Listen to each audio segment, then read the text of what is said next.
ইতিমধ্যে দেখতে পাচ্ছেন আমি জাম্পার করতেছি। যে পয়েন্টগুলো জাম্পার করতেছি সেই পয়েন্টগুলো আমি ডায়াগ্রামের মাধ্যমে আপনাদের মাঝে দেখানোর চেষ্টা করব। আপনাদের কাছে যদি V1AC ডিভাইসটি থেকে থাকে এবং V1AC এবং V1AC Pro সবগুলোই আপনার eproom রিড রাইট করার অপশন সাপোর্ট করে, সেক্ষেত্রে আপনারাও কাজ করতে পারেন। আর আপনাদের যদি সাহস এবং হাতের অ্যাক্টিভিটি ভালো থাকে সেক্ষেত্রে আপনারা eproom ট্রান্সফার করতে পারেন। তবে আমি সবচেয়ে থেকে সাজেস্ট করব eproom কপি করার। দেখতে পাচ্ছেন আমি ডায়াগ্রামে চলে আসছি। ডায়াগ্রামে আসার পর eproom-এর যে 4টা কানেকশন সেই 4টা কানেকশন আপনাদের দেখানোর চেষ্টা করব সুন্দরভাবে। আমরা যে লাইনটি ক্লিক করে রেখেছি এটা SDA লাইন, তারপর এটা SCL, এটা SDA, তারপরে 1.8 ভোল্ট 1.8 ভোল্ট একটা লাইন। এখানে যতগুলো ক্যাপাসিটার আছে সবগুলো ক্যাপাসিটারের এক প্রান্ত থেকে নিলেই হবে।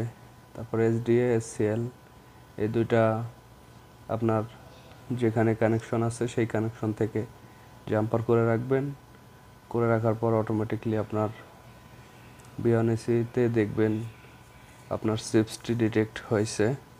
আমরা এখন সরাসরি ক্যামেরায় চলে আসব চিপসটি ডিটেক্ট হয়েছে কিনা সেটা দেখানোর জন্য। আমরা এখানে ফাংশনে চলে যাব। eproom কপি করার যে ফাংশনটি দিয়েছে আমাদের সেই ফাংশনটিতে, এই ফাংশনটিতে আসার পর দেখতে পাচ্ছেন এখানে অটোমেটিকলি প্রত্যেকটা ফাংশন শো করতেছে। আর সবচেয়ে নিচে লেখা আছে IIC চিপস ডিটেক্টেড। আমরা এখানে রিডে চাপ দেওয়ার সাথে সাথে দেখতে পাচ্ছেন আমাদের ফাইলটি কপি হয়ে গেছে।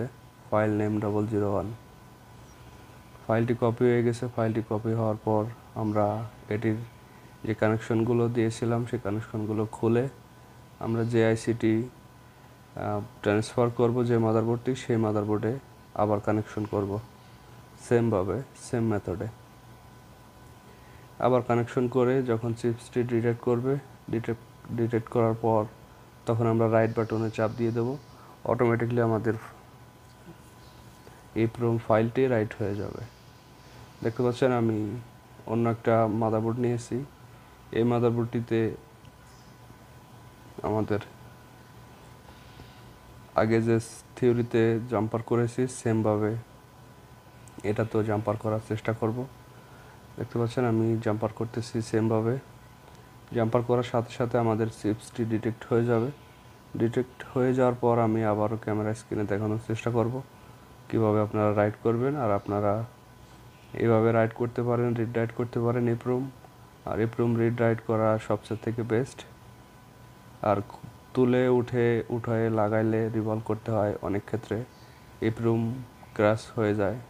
ক্র্যাশ করলে তখন আর দেখতে পাচ্ছেন আমাদের চিপসটি ডিটেক্ট হয়েছে। আমরা শুধু রাইট বাটনে 2টা ক্লিক দিয়ে দেবো।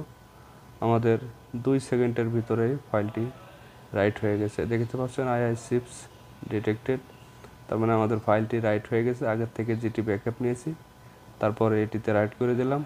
ধন্যবাদ, ভালো থাকবেন সবাই। আসসালামু আলাইকুম।